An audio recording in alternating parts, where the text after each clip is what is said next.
जय श्री महाकाल महादेव का फलित ज्योतिष शास्त्र में आपका स्वागत है।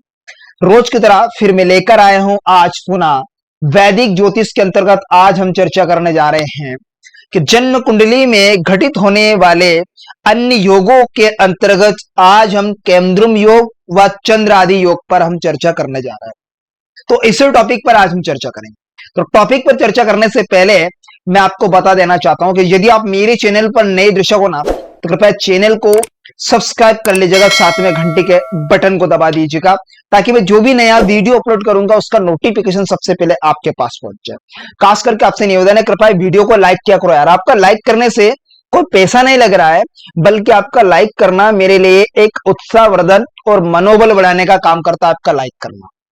तो इसलिए वीडियो को लाइक शेयर कमेंट जरूर कर देना चाहिए।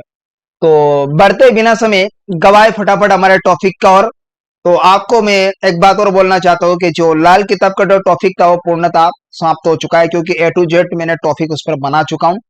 लाल किताब की हर एक फरमान, हर एक रूल, हर एक फैक्ट इफेक्ट, पूरा चीज में ऑलरेडी मैं समझा चुका हूं। आपको हर एक वीडियो को स्टेप बाय स्टेप देखना है लाल किताब के, क्योंकि मेरे चैनल पर प्ले लिस्ट में जाकर भी देखिए, क्योंकि प्ले लिस्ट में बहुत से वीडियो भी मैंने डाल रखे उसमें, और चैनल को भी विजिट कीजिए मेरे।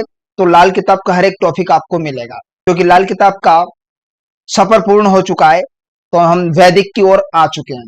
और पुनः मैं रिपीट करूंगा जब मैं आपको बता दूंगा कब मेरी लाइव क्लास चलेगी।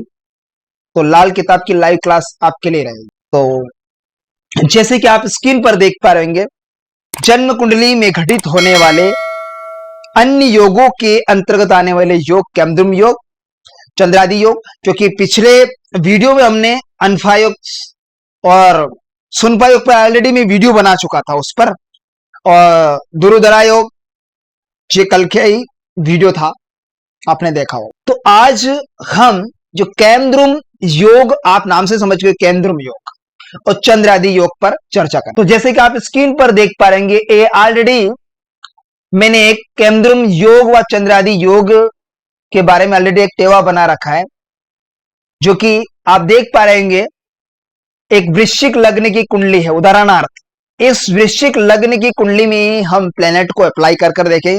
मान लीजिएगा लगन में चंद्रदेव बैठ गए। अब चंद्रमा जिस घर में बैठे, यहां उदाहरणार्थ हमने लगन में चंद्रमा बैठा, किसी भी घर में चंद्रमा बैठ जाए, खास करके यहां हो कि छठा आठवां 12वां घर नहीं हो तो बेटर होगा। लेकिन यहां पर पॉइंट क्या है कि लगन में या किसी भी अन्य घरों में चंद्रमा बैठा हो, जिस भाव में भी चंद्रमा बैठा हो, उसके आगे पीछे के घरों में कोई भी प्लेनेट मौजूद नहीं है। अब चंद्रमा यहां पर बैठा है, इसके आगे का घर ही है, उसके पीछे का घर ही है, तो एक केमद्रुम योग का निर्माण होता है। अब आगे का घर और पीछे का घर का मतलब क्या है? यानी चंद्रमा से दूसरा घर कौन सा होता है? 1 2, ये दूसरा घर, तो अगला घर।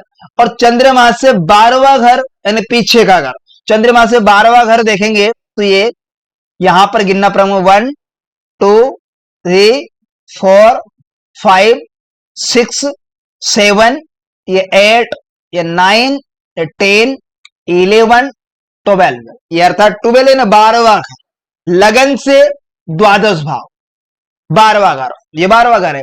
अब इस 12वें घर में और चंद्रमा से दूसरे घर कोई भी ग्रह मौजूद नहीं होना चाहिए। तो ऐसे में ये केमद्रुम योग का निर्माण जातक की कुंडली में घटित हो जाता है।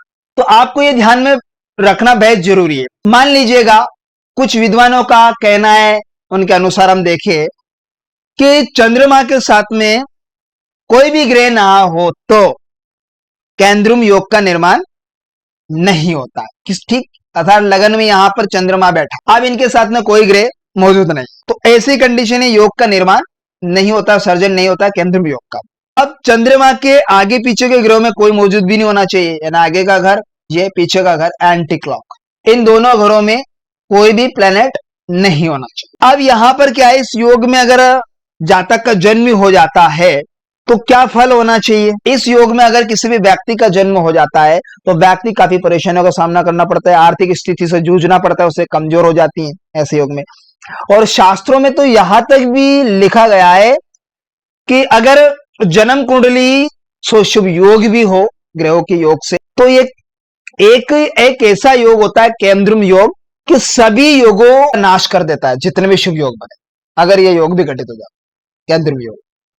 अब टिप्पणी अगर बात करें अनुभव के अनुसार देखा जाए, चंद्र केंद्र या त्रिकोण में होने पर भी यदि केंद्रुम योग बनता है तो उसका कोई विशेष कुप्रभाव नहीं होता।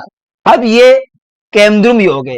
आपको बता देना चाहता हूं कि जो अन्य योगों में से ये योग आज है, केंद्रुम योग, चंद्रादि योग, सुनपा योग, है ना, दुर्द्रा योग और अनफा योग, ये सभी चंद्रमा के योग से घटित हो रहे हैं।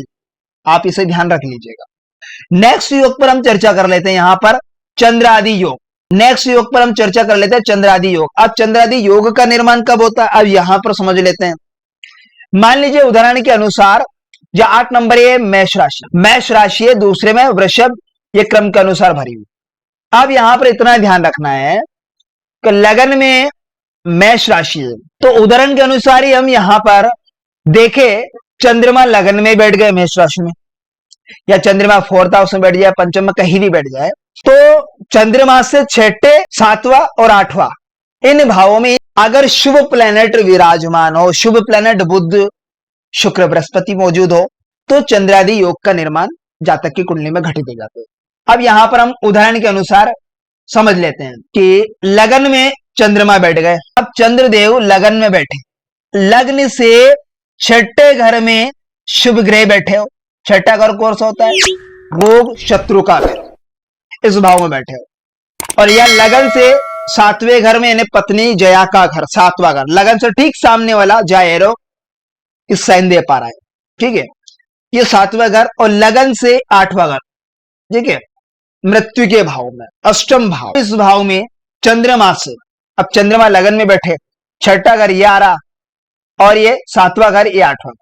अगर इन घरों में शुभ प्लेनेट बैठे हो, शुभ प्लेनेट बोले तो मान लीजिएगा 6ठे घर में मरकरी बैठ गए, बुध देव बैठ गए, या फिर शुक्र देवता बैठ गए, या फिर बृहस्पति देव बैठ गए, अर्थात गुरु देवता अगर ये बैठे हैं 6ठे घर में लगन से, तो ऐसी कंडीशन शत्रु पर विजय प्राप्त करने वाला व्यक्ति होगा।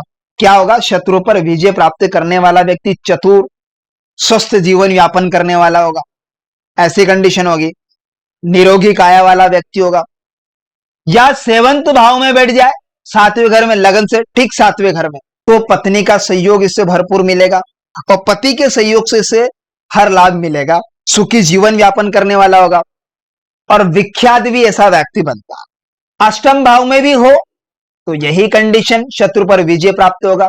अब ऐसे में निरोगी काया, विख्यात व्यक्ति, हर एक एंगल से देखे तो व्यक्ति सुखी जीवन व्यतीत, धनवान, रुपए पैसे की कमी नहीं, शत्रु पर हावी होने वाला, विजय प्राप्त करने वाला होता है। तो इस प्रकार से ये प्लेनेट जिस भाव में मैंने बताए हैं, तो ये चंद्रादि योग के अंतर्गत आएंगे। तो आप सभी ने समझा इस बात को, तो आप सभी ने जाना कि जन्म कुंडली में केंद्रुम योग का क्या फल होगा, क्या योग होता है, किस प्रकार से कौन से घर में कौन से प्लेनेट बैठने से केंद्रुम योग का निर्माण होता है, और चंद्रादि योग का निर्माण कब होता है, किस भाव में कौन से ऐसे प्लेनेट होते हैं जिनकी वजह से ये चंद्रादि योग का निर्माण होता है। तो आशा करता हूं आज का टॉपिक आपको बेहद ही इंटरेस्टिंग समझ में आया होगा। तो मिलते हैं किसी नेक्स्ट वीडियो में, तब तक के लिए आप मुझे दीजिएगा इजाजत। नमस्कार मित्रों।